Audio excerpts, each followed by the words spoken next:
Hello வணக்கம் viewers. இன்றைக்கி வந்து நான் உங்கள்கிட்ட ஒன்று சொல்ல போனேன்.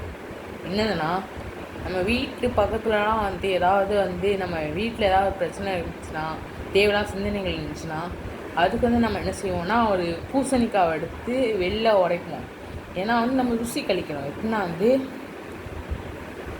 அந்த காலத்தில் வந்து நம்ம முன்னோர்கள் வந்து என்ன செய்வாங்கன்னா, அந்த மாதிரி ருசி கழிப்பாங்க.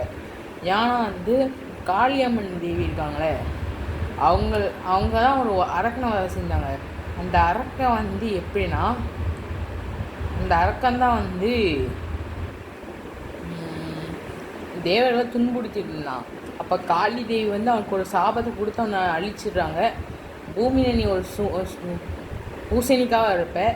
இந்த பூசணிக்காவாக இருக்கும்போது உன்னைய வந்து ஏதாவது கெட்ட சக்தி இருக்கிற வீட்டில் உன்னை வந்து எல்லாத்தையும் துசி கழித்து உன்னை உடைப்பாங்க. உன் கூட அந்த தீய சக்தியை நான் வந்து நரகத்தில் அனுப்பிடுவேன். நீயும் எனக்கு திருப்பி வழியாவ.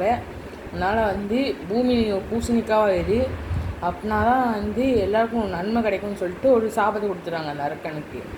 அதனால் அந்த அரக்கன் வந்து நம்ம எல்லார் கையில் வழியாகிட்டு இருக்கான். அந்த பூசணிக்காய் வந்து உடைக்கிறது வந்து ஒரு மனுஷனை வந்து வழி கொடுக்குற மாதிரி அர்த்தம்.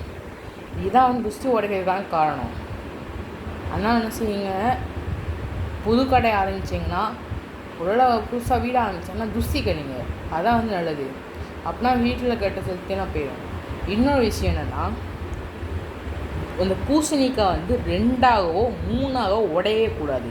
உடஞ்சா நம்மளோட துஷ்டி கழியில் புதுசாக ஏதோ ஒரு பிரச்சனை வந்துருக்குன்னு அர்த்தம். ஆனால் சொல்கிறேன், பூசணிக்காய் சிக்குனோட நொறுங்கணும். நொறுங்கணும்.